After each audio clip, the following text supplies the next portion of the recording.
Welcome to another Coach's CatChat. Joe Stewart here with head Linfield football coach Joe Smith. Coach, how you doing today? Doing great, thanks. It's a big week. I'm sure you guys are kind of getting into playoff mode a little bit early as the Whitworth Pirates coming into town this week. Both teams undefeated with the conference title on the line. We'll get into that in a moment. But coming off a very nice win up in Tacoma, 42-19 against PLU. All 19 of PLU's points coming in the last 8 minutes of the game there. Pretty dominant performance for much of that showing for the Wildcats. Let's start on the offense. Obviously, the big story was Luke McNabb, the sophomore, getting his first career start over the banged-up Blake Eaton. What was your evaluation of Luke in that first start? Put up some really big numbers, obviously, leading the way for the win there. Yeah, he did well. It's not a easy thing to do to play quarterback, and certainly his first start, and we were pleased with what he did. It certainly got better, I thought, as the game went on, and just got a little more comfortable in making his decisions, and he's very talented. So we were pleased with what he did, and I thought the guys blocked pretty well for him, and the offense did well. Yeah, the offensive line. Let's talk about them a little bit. Obviously, it's been an interesting year for that group after last year losing a lot of experience, a couple All-Americans, not easy to replace. Austin Lycum has been starting at center for a multi-time All-American and Matt Metcalf last year. But they seem to really gel even with a couple guys having to come in and out, guys playing different spots up and down the line. Obviously lost Bailey Lee early in the season, but on Saturday, Luke was pretty well protected, and obviously the run game was very effective as well, rushing for over 200 yards. Evaluation of that group as we get into almost postseason mode here.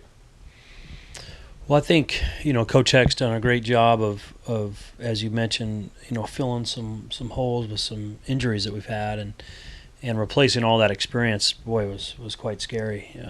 O-line was so good last year, and I think this group's really kind of made their own, become their own entity, and the very physical group. So their physical run blocking is actually a strength, and as we're able to run the football and not be completely past reliant, that does change. In terms of what your pass protection is much easier if you have a running game. So you're not as predictable. So I think that's been a key is being able to be multi-dimensional on offense, and that certainly has helped. But those guys have done a good job, and real proud of them. Defensively, obviously had the shutout for going for a while there, and then PLU able to put up 19 points against some backups, and obviously the pick six late there as well. But it seemed that after a little bit of a rough outing for stretches against Pacific, gave up season-high 27 points 2 weeks ago, able to come back and keep PLU off the board for a long stretch of that game. Was the intensity a little bit higher out of that group this past week? I think the Pacific game was interesting. I feel like we had our way with them real early, and then it just, not to say it got boring, but I do feel like our defense relaxed a little bit, and maybe the same thing happened at the end of the PLU game a little bit. But the good news is it really doesn't matter. Everybody else that we're playing from here on out is going to be really good, so we don't have to get complacent or not be challenged, because everyone's going to be good. So I'm excited for our defense to really be challenged. They honestly haven't been this year. So we're going to play a really good team that's got good players, and I'm excited to see those guys in action. Before we move on to Whitworth, just 5 takeaways for the team, a season high last week at PLU. 4 of those were interceptions, of course. Secondary really seeming to come together. Of course, Chance Sparks has now 3 in the last 2 games as far as the interceptions go. But a little bit banged up as well, and yet the depth seeming to be there too. So watching that group coalesce, what have been your thoughts on the back line?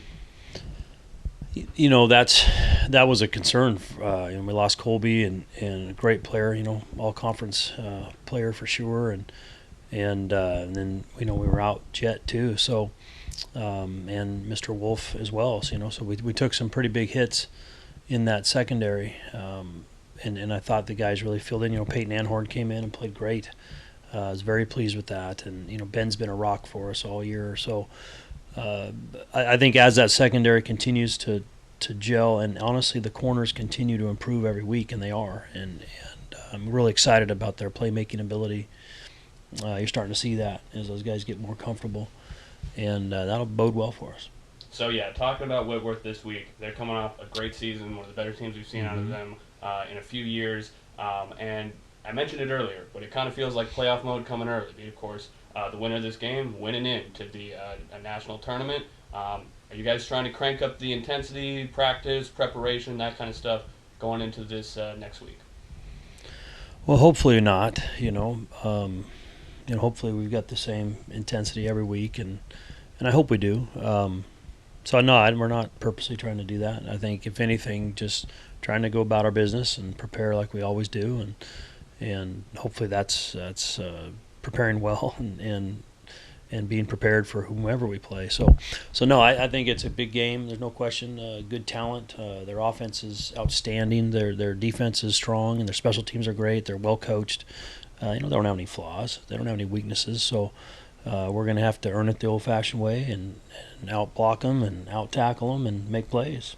Looking forward to it. Yeah, this Whitworth offense has been one of the better in the country, not just in the Northwest Conference. It's gone tit for tat with you guys statistically for much of the year. The big story, of course, is the sixth-year D1 transfer quarterback, Austin Ewan, coming in and kind of raising the bar there. What does the defense have to do to keep things contained and make sure that your offense doesn't get under too much pressure, having to put up points and go down the field every time? Right. Well, if it turns into a SC Washington game, fine. If it's one of those, if it turns into these kind of games, everyone, the offenses are so great, and sometimes they turn into massive defensive games. So I think both defenses are very proud, and they're going to be up for the challenge. So I don't see it being a crazy shootout. I just don't. But I think this Whitworth offense is much better than they've been. I mean, they have much more explosivity, much more huge explosion plays. So they've got very good speed, at receiver. They've got really good speed at running back, and the quarterback's quite a runner. So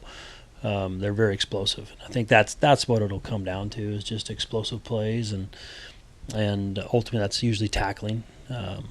But very dangerous. Sure to be an exciting game this Saturday in McMinnville. We sure hope you come down and cheer on the Cats in person in the Cat Dome. But if not, we'll of course have live coverage for you on the LSN between the Wildcats and the Pirates with 1 o'clock kickoff on Saturday with the Northwest Conference Championship on the line. Coach, thanks for the time and good luck this week. Thank you.